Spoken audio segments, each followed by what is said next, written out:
हाल में supreme court ने शाहीन बाग के संदर्भ में एक बहुत ही अजीब सा फैसला सुनाया, जिसमें उन्होंने ये कह दिया कि प्रोटेस्ट करने का हक सड़कों पर नहीं है और पुलिस जो है वो डेजिग्नेट कर सकती है, बता सकती है कि कहाँ कहाँ प्रोटेस्ट हो सकता है, किन जगह प्रोटेस्ट हो सकता है और वहीं पर प्रोटेस्ट होना चाहिए। और बहुत अजीब बात यह है कि इसी फैसले में सुप्रीम कोर्ट ने एक पुराना संविधान पीठ का 5 जजों का एक फैसला कोट किया है, हिम्मतलाल शाह, जो 70 के दशक में दिया गया था, जिसमें सवाल ये उठा था कि क्या पुलिस प्रोटेस्ट डिनाई कर सकती है, प्रोटेस्ट की परमिशन डिनाई कर सकती है किसी पब्लिक पार्क में। और उस संदर्भ में सुप्रीम कोर्ट की 5 जजों की खंडपीठ ने ये बोला था कि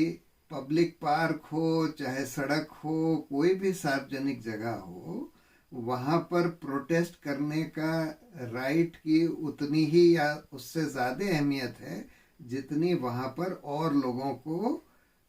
उस पार्क को या सड़क को यूज़ करने की है, क्योंकि प्रोटेस्ट करने का राइट भी हमारा एक मौलिक अधिकार है जो संविधान ने दिया है। और किसी भी लोकतंत्र में प्रोटेस्ट करने का राइट बहुत ही महत्वपूर्ण है।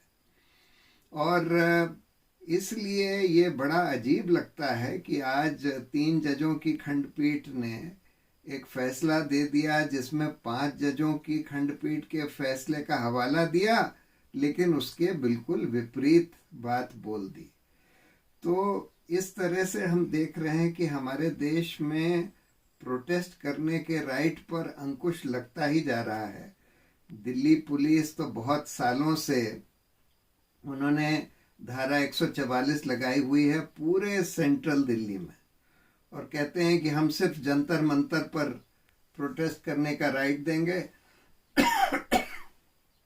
और उसके लिए भी आपको परमिशन लेनी होगी। तो ये तो बिल्कुल हमारे संविधान और मौलिक अधिकारों के खिलाफ है। और ये फैसला इसलिए भी दुर्भाग्यपूर्ण है क्योंकि आज हम देख रहे हैं कि जो सिटीजनशिप अमेंडमेंट एक्ट के खिलाफ जो प्रोटेस्ट हुए थे, जो बहुत ही महत्वपूर्ण और शांतिपूर्ण प्रोटेस्ट थे, जिसमें महिलाओं ने अगुवाई करी थी और बिल्कुल एक असंवैधानिक कानून के खिलाफ प्रोटेस्ट किया जा रहा था, जिस कानून में धार्मिक आधार पर नागरिकता देने की बात करी गई है। और उन प्रोटेस्ट्स के बाद भाजपा के नेताओं ने वहाँ दंगे भड़काए और दंगे करवाए गए, और आज दिल्ली पुलिस उस दंगों की जांच के जरिए जो लोग बिल्कुल शांतिपूर्ण तरीके से प्रोटेस्ट कर रहे थे, उन लोगों को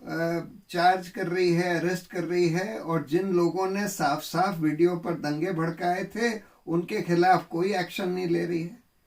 और खासकर ये जो यूनाइटेड अगेंस्ट हेट एक संस्था 2017 में बनाई गई थी, जो कि धर्म के आधार पर लोगों के खिलाफ भावनाओं भड़काने के खिलाफ बनाई गई थी, जिसका मकसद सिर्फ ये था कि हमारा देश एक बहुधर्मी देश है, जिसमें कि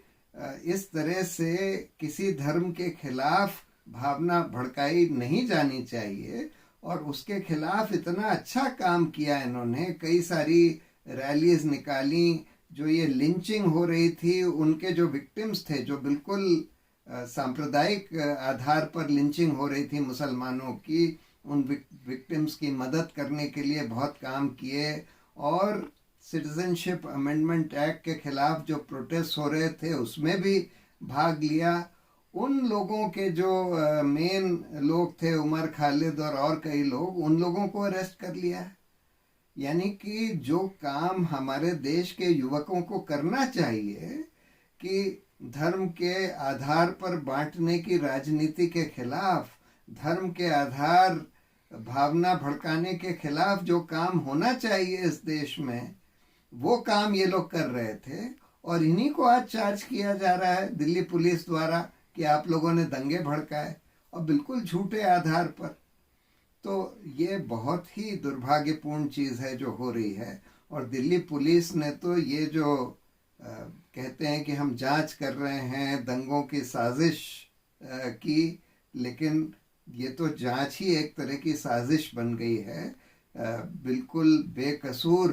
प्रोटेस्टर्स जो इस गैर संवैधानिक कानून के खिलाफ प्रोटेस्ट कर रहे थे, उनको फंसाने की, और उनके खिलाफ यूएपीए लगा देते हैं जिससे कि उनको बेल भी ना मिल पाए, जो कि बहुत ही ड्रैकोनियन कानून है, जो इसलिए बनाया गया है, कायदे से तो टेररिस्ट के खिलाफ बनाया गया था, लेकिन आज हम देख रहे हैं कि जो भी सरकार के खिलाफ या सरकार की नीतियों के खिलाफ प्रोटेस्ट करते हैं, उनको फंसाने के लिए इस्तेमाल किया जा रहा है। लेकिन अब ये जो दिल्ली पुलिस की साजिश है, अब ये एक्सपोज होती जा रही है। और मैं तो दिल्ली पुलिस से आग्रह करूंगा कि अभी भी सुधर जाइए, और नहीं तो आपको भी वही माना जाएगा जो यूपी पुलिस के बारे में जस्टिस मुल्ला ने 50 के दशक में बोला था कि यूपी की पुलिस इस देश का सबसे बड़ा ऑर्गेनाइज्ड क्रिमिनल गैंग है।